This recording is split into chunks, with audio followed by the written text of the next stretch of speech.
Okay, to start the program, can I kindly request to say sadhu, please? Sadhu, sadhu, sadhu. Namo tassa bhagavato arahato samma sambuddhassa. Namo tassa bhagavato arahato samma sambuddhassa. Namo tassa bhagavato arahato samma sambuddhassa. Purity in terms of knowledge and vision of what is and what is not the path is simply for the sake of purity in terms of knowledge and vision of the way. Sadhu, sadhu, sadhu. Dear noble friends, today is 6th February 2024, and after a long time, we are going to have a formal talk once again. And this particular paragraph I just recited is from the sutta that we have been discussing, which we call Relay Chariot Sutta. And in that, we have discussed quite a bit, but if I just remind what we have discussed in the past, a summary of things we have discussed, it is just a casual meeting of monks after rains retreat with the Blessed One. Blessed One is asking the monks whether they have any leader with certain 10 qualities. The qualities Blessed One is asking are a modest leader, a contented leader, a secluded leader, unentangled leader, a leader with consistent persistence, and virtuous leader, concentrated leader, and leader with discernment, and leader with release, leader with knowledge and vision of the release. And not only that, that particular leader is leading his disciples in a way that they can be modest, they can be contented, they can be secluded, so on and so forth. Then the monks were very glad to answer the question. And the monk said, yes, definitely, yes. There is one monk whose name is Punna Mantani Putta, right? So Punna means his name, Mantani means the mother's name, Putta means son.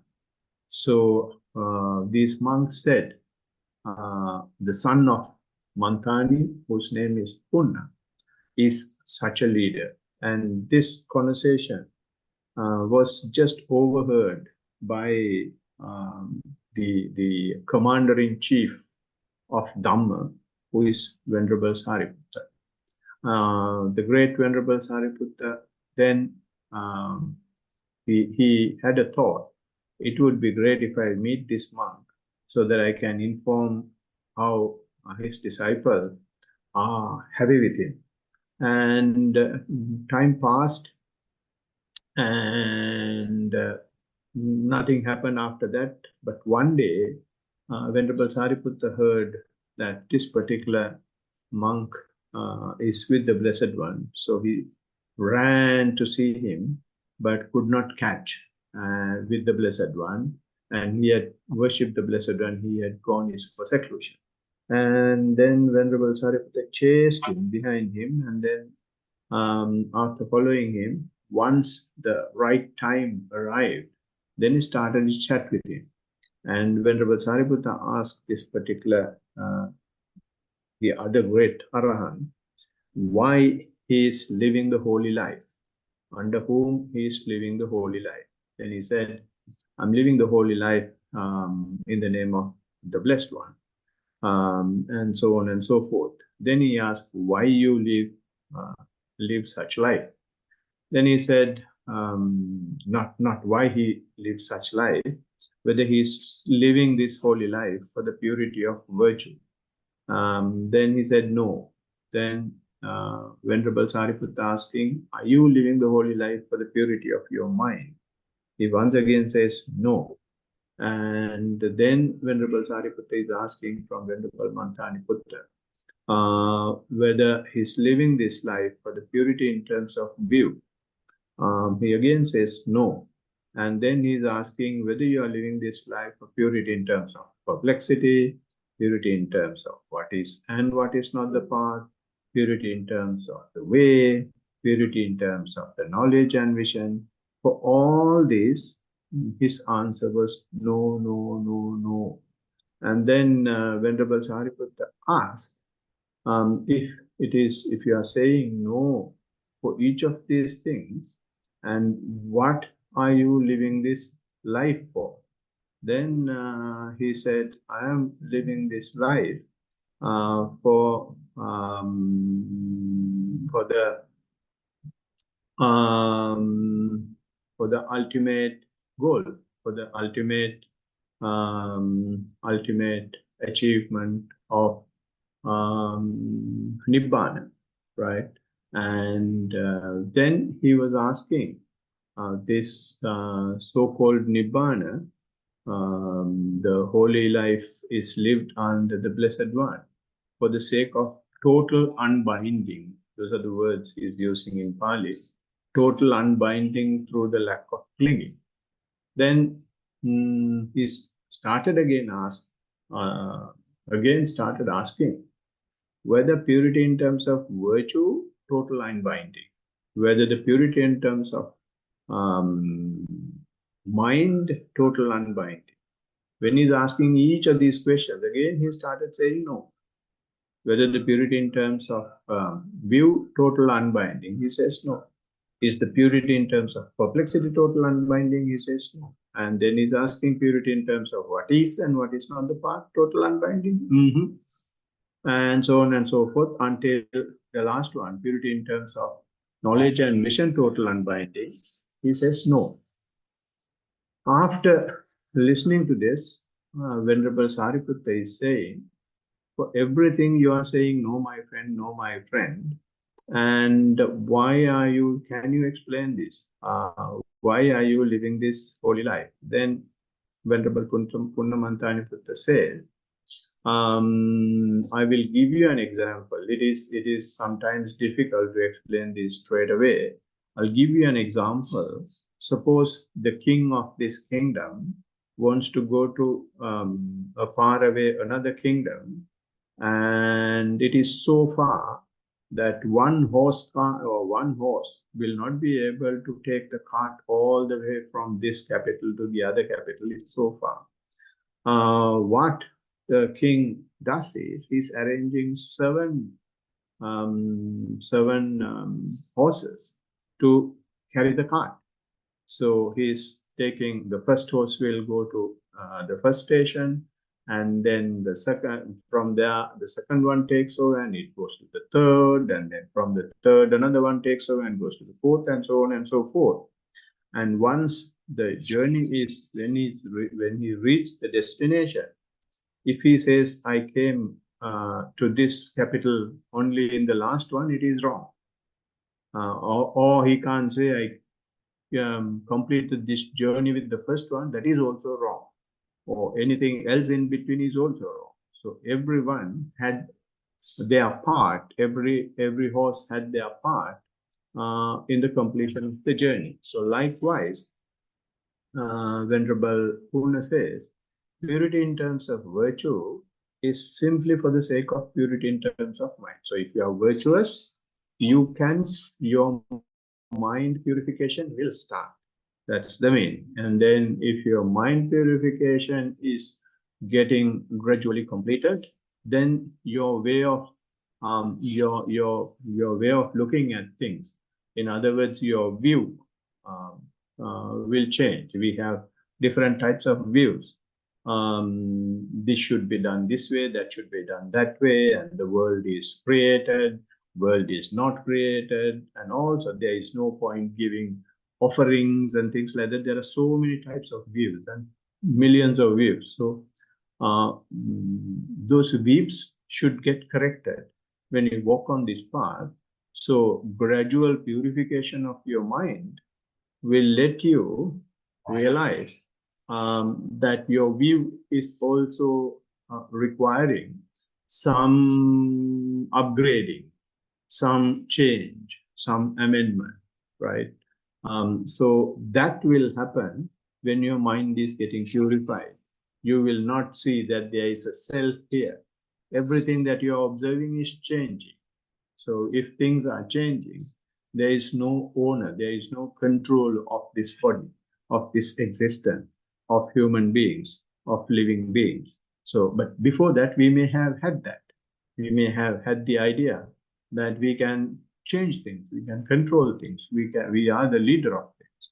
But such views, when you keep practicing, gradually changes. So therefore, the purity in terms of mind will help that change. And when that change takes place, the purity in terms of view, when that is happening, when that is getting completed gradually, and then it leads to the purity in terms of overcoming perplexity. So when that view changes, gradually the suspicions, the doubts that you may have regarding your practice, regarding your teacher, regarding your technique, regarding Dhamma will gradually get purified. And such purification of the perplexity will then lead to the knowledge and vision of what is or what is not the path. Now you are able to very clearly understand whether the mindfulness is leading the path or something else is leading the path. Whether you just meditate for the sake of meditation or the meditation in order to achieve the final goal, what you will have to exactly do, you will start understanding when your doubts are gradually getting cleared. And when your doubts are gradually getting cleared and when you understand the path, when your path gradually improves, then that starts leading to the purification of knowledge and vision of the way. Then you will be able to very clearly see the path that you are walking. No doubts, and you have selected the path. And in that path, you see, yes, it's very clear. Now you can see the light at the end of the tunnel, but you haven't reached there yet. You can see that water is there in the deep down in the well, but you haven't reached there, but you know it is there. So like that, your knowledge and vision of the way, how you get there, is gradually improving. So when you gradually improve the way, when your knowledge and vision of the way improves, then the purity in terms of the knowledge and vision itself improves. So when you have the knowledge and vision of the things, of the achievement, of the release, then you have almost now, not almost, now you are definitely entered into the path that the Blessed One has explained. So of these 7 factors, we have discussed almost everything, and we have reached the purity in terms of knowledge and vision. We have reached to the last one. Even in the last one, we have discussed in the past, to some extent, the knowledge and vision of the way. Right. So what we have, when your knowledge and vision of the way improve, there are certain stages even in that. We discussed 9 stages in that.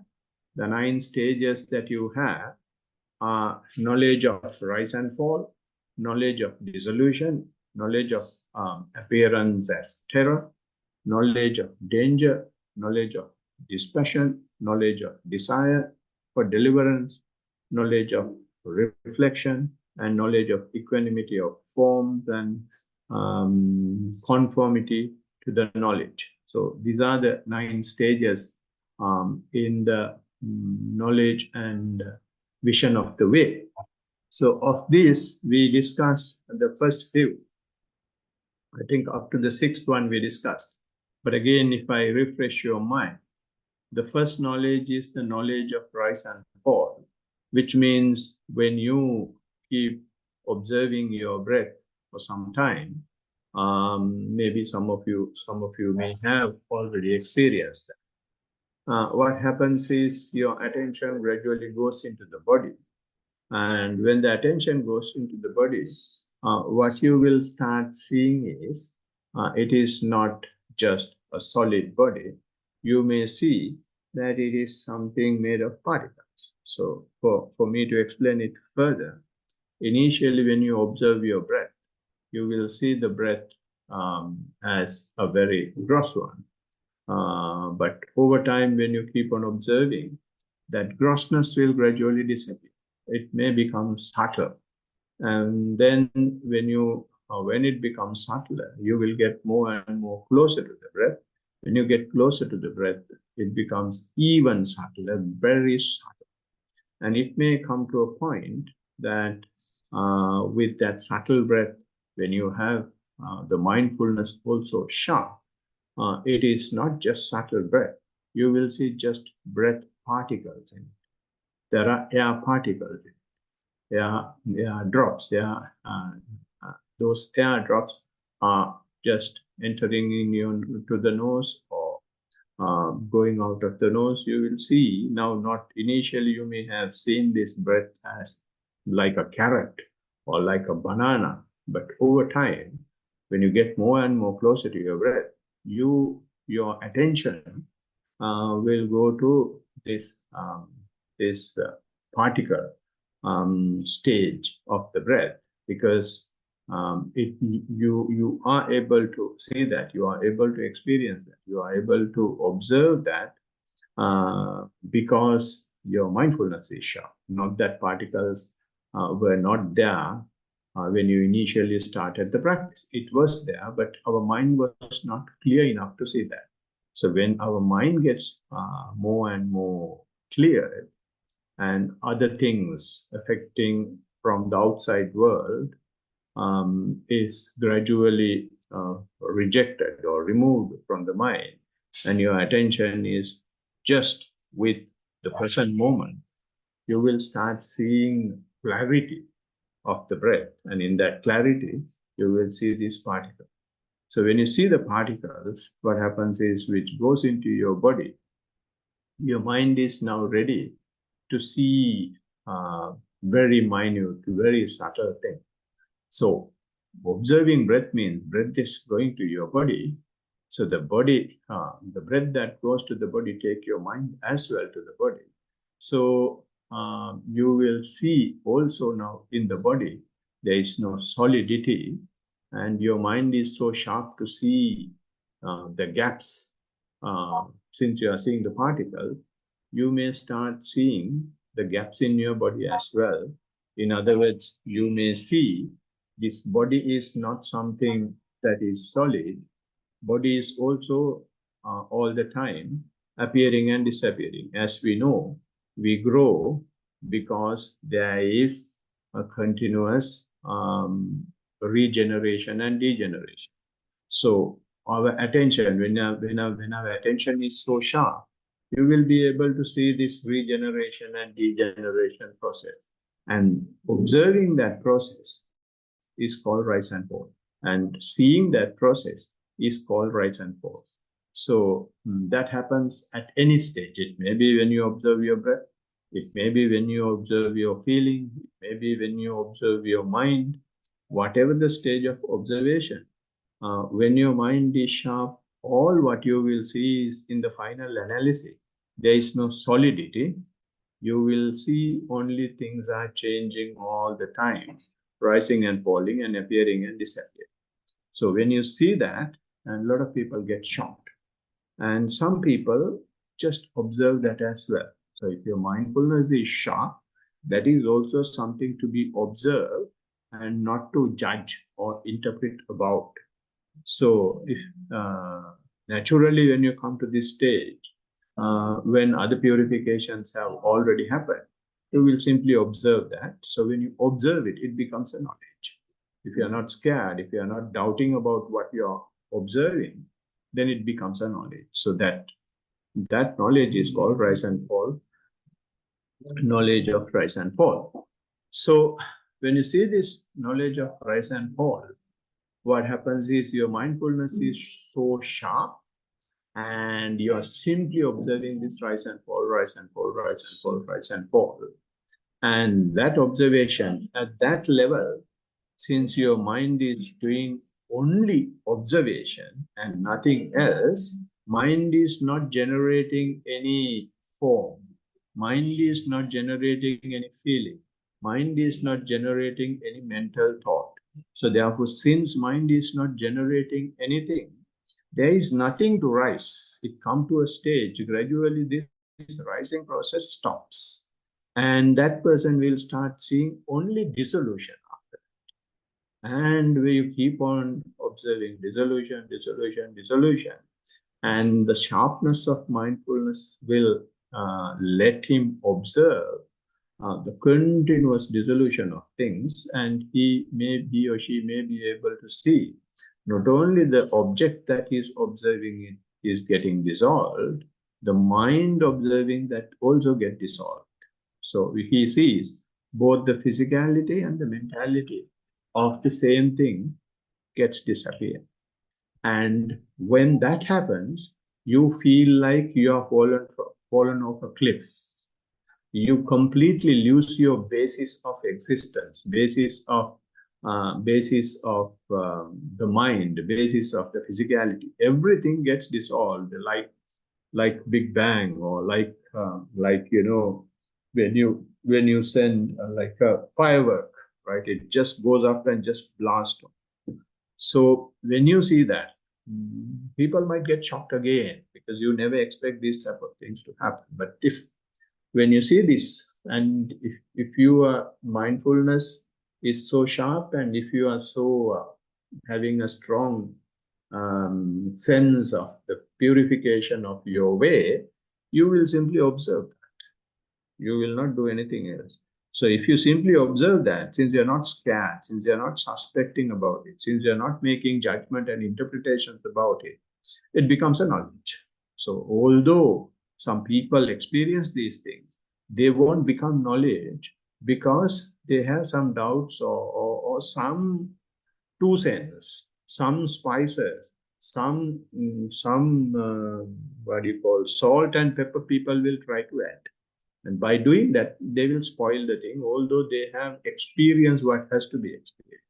But if you simply observe the experience, then it's a knowledge. So in that manner, when you see this, that knowledge leads to realize the terror in living. The terror in living means here it is not that you are getting terrified, not that you are getting scared, right? Now you see that things you have been holding so dearly as me, my, and myself is not absolutely having any solidity. You have experienced it. So then you see the terror in trying to maintain it, right? So when that terror is not something that you see, it's a change in the mind, it's a judgment. You see if this is what is happening, and once you have the knowledge of dissolution, sometimes you may feel it for some time, every time, like even when you sleep, even when you put your attention to something, you may feel everything getting fallen off, right? So then you understand the terror in the existence. So once you understand the terror in the existence, so it's a change in the mind now, change in your way of thinking, change in your attitude. So when you see that, fortunately, you have seen this not by an accident, but because you have walked on the path. So therefore, you have an alternative to this. The alternative that you see is, you see the knowledge, you see the danger in holding on to it. So if you with this, if you continue to live, and if you don't walk on this path, you have no ability to, no way to see these things, and you will be continuing your existence. And what you continue as your existence is this non-solidity, very feeble, very meaningless physical and mental process. So therefore, he sees the danger in carrying such things. We carry such things with the idea that everything is permanent. We carry these things with the idea that everything is giving us pleasure. And we carry this idea because we have that everything is giving, everything, we have the control over everything. But when you see this stage, when you come to this change in the mind, then once you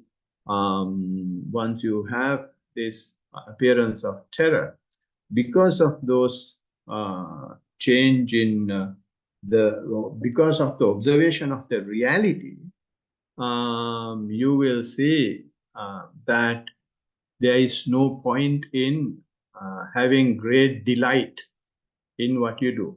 So you do things from there onwards. Not that you completely stop everything and you go to a jungle and hide, but you do things only for the necessity of it, only for its utility value.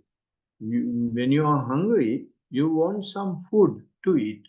Not that you are going to, I want to go to Korean, I want to go to Indian, I want to go to Japanese, I want to go there, I want to go here.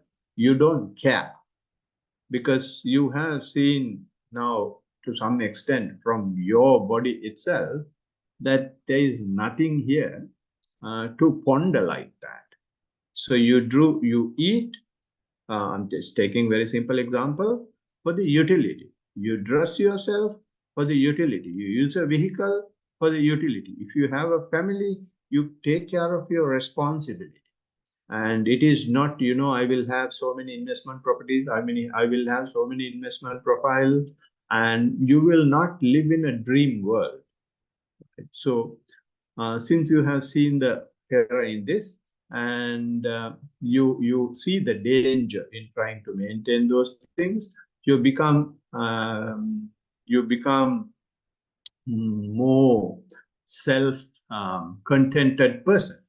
So when that contentment comes, a lot of things that you have had liking and clinging will gradually drop. And people may start saying, you are not doing this now, you are not doing that now, what has happened to you, is anything wrong with you, are you all right? People may feel that something has definitely gone wrong in our life, and they don't understand that something is wrong in their life. And they see that suffering for to make the impermanence permanent and non-self is pleasure. That is what people think. But now from the practice, we have exactly seen what it is. So therefore we gradually, not that we change, that's a natural process after seeing that. So that is all knowledge of dispassion. So when the knowledge of dispassion happens, that dispassion is now not only about your sensual world, not only about your practice, even in your practice, very subtle and high levels, also you don't maintain any passion. Because when you start the practice of giving up sensual world, we love our practice so much. We will be so attracted to the pleasure and the rapture that the practice is giving. But now when you see this stage, after this stage, even in the practice, you will not take such pleasure. So therefore, dispassion is not only just the sensual, although I have given such examples. And you, even in the pleasure that you get from the practice, you don't give a damn, if I may say so, right? You may see a lot of attractive lights. You may have a lot of, you may feel that you have a lot of knowledge. You may feel that you have a lot of rapture, you have a lot of bliss, and you are very energized, and you have unchangeable mindfulness and all that you will see. Even for those things, you don't care, you simply observe them. So when that happens, your mind is now giving up even the practice. You have achieved all these things after giving up your sensual pleasure. Now, even that stage you have achieved in your practice, going beyond your physicality, going beyond your mentality. Now you have achieved certain stage. Even that, you don't care, and you will generate. You will have a mind. You have already cultivated a mind to give up everything. So with that, a lot of negativity flushing in your system will happen. So when such negativity flushing happens, you may feel like so much pressurized within you. You may feel like someone is holding on to you, or you may feel like tug of war. Very, very things that is not easy to explain will happen. So you call it that when such things happen, it is called the knowledge of desire for deliverance. You have a desire now just for deliverance. You don't want to hold it. You just want to give up everything, free up everything. So, but since you have not completely achieved that stage, there will have tug of war between your practice and the non-preparedness of the mind. So therefore, the literature is giving nice similes to explain such situation. It says it's like a situation like a frog stuck in a snake's mouth. If a frog is stuck in a snake's mouth, snake is trying its level best to suck the frog in, but frog is trying its level best to jump out. So you may feel something like that because you are giving up everything, even what you have developed from the practice. Or you may feel like a fish caught up in a net. Fish Tamaradu want to go out, but the fisherman is gradually pulling it into the boat. Or you may feel like elephant bogged down in mud. Just imagine elephant stuck in mud. However much it tries, it is not easy to come out. So you may feel like a deer caught up in a trap. So you may feel these type of situations or something similar to that at this stage. And because you have now a willingness to deliver, desire to deliver. So when such things happens, all what you know is one thing only, which is the mindfulness, which is the observation. So when your observation continues of this stage, you will gradually learn the art of releasing, whether this stucking or this trap situation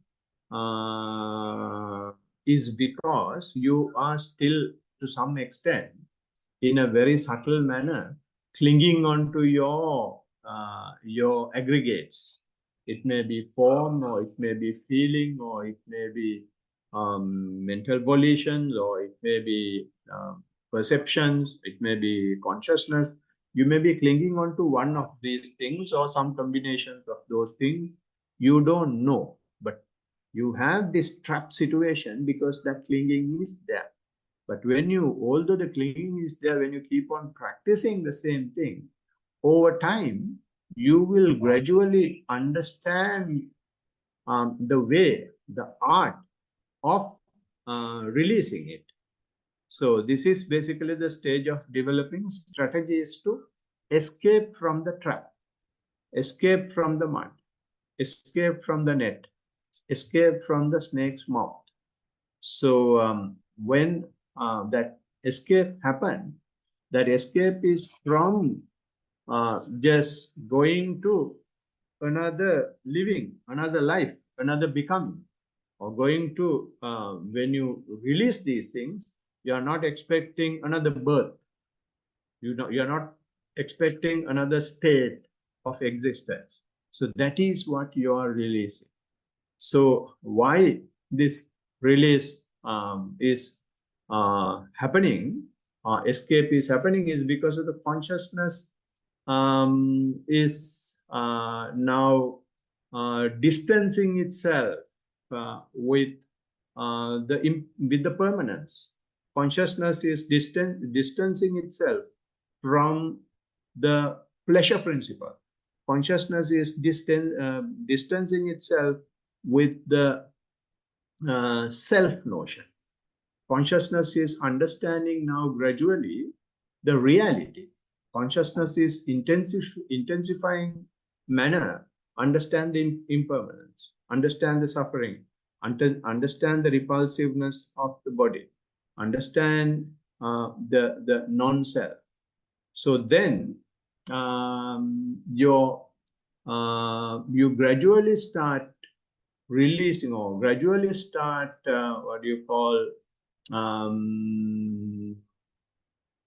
what happens? Gradual subsiding of this trap situation, gradual subsiding of reduction of the stuck in the snake's mouth.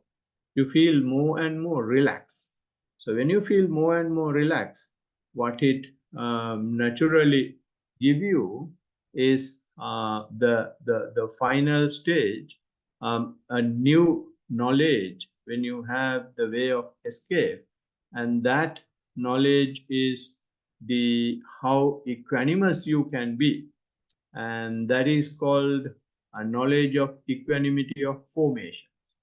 So when you gradually learn the art of not getting stuck, and when you gradually learn the art of not clinging into things, when you gradually learn the art of this negativity flushing to be allowed to get flushed, then you are your equanimity improves tremendously, and that equanimity is the equanimity of formations. Equanimity of formations in the sense, equanimity of forming yourself into another state of existence. Whether you are going to a mother's womb, or whether you are going to a divine realm, or whether you are going, since you are practicing, you are not going down, but it may create situations that you are going to womb, or divine realm, or higher divine realm, or immaterial realm. All these formations, you were stuck in those formations. But since you have realized the art of releasing, you will become 100% equanimous, and all these formations will evaporate from you, will get released from you. And when you continuously do that, you get 100% established in Buddha's path.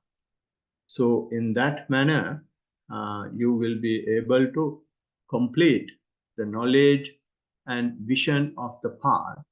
And this is something that Blessed One has said. And this is why when we worship the Blessed One, you should be able to remember, we don't just worship the Blessed One. When we are worshipping the Dhamma, what we say is, it is perfectly expounded, and we say to be seen here and now. So this is what he says. If you walk on the path, you can see it for yourself. It is here and now, and it is not delayed in time. If you feel the release, you will feel the release immediately, and you can ask anyone to come and experience this, and it is leading to Nibbana. And more importantly, to be known by the wise, each for himself. So therefore, such is the Dhamma. And for that to happen, very clearly, Blessed One has marked each and every step. And only people who will practice understand these things. Those who read books, those who try to compare the talks by someone with these things, they will not understand. Only a practicing person will have some ability to understand these things. So I'm glad that this audience has been practicing with us for some time, and then you have you may be able to relate for some of the things we say, although you have not reached the certain levels, but you have the ability and you have the knowledge of understanding. So therefore, this teaching is not something that is told or that has come from nowhere. It has come from a human being to human beings. So any human being, even after 2,600 years, if we get the right path, you definitely get to these stages. So after 2,600 years, we still have people practicing, and still people are able to do it. That is the beauty of Dhamma. So don't miss this opportunity, having this beautiful Dhamma, and take all your available time to practice this, because we do not know what time we will and when we will leave this world. So therefore, before we finish this life, there is some beauty that we can experience. May you all be able to experience that beauty. May you all be well, happy, and peaceful with mindful existence. That's the end of the sutta, relay chariot. And with that, I will be opening the floor for discussion. All right. Anything for discussion? Was it too much? I'm not sure. I should be able to do it now, Putta. I think we're all right on this side, Bhante. All right. Yeah, me too. Yeah, it was a good talk. They're very relatable. Yeah, Right. it was a good talk. It was really good. Right. Thank you. And if you don't have anything for discussion, so glad that I continued with the talk, and we will have another talk in the next meeting. So until we meet then, blessings of the Triple Gem.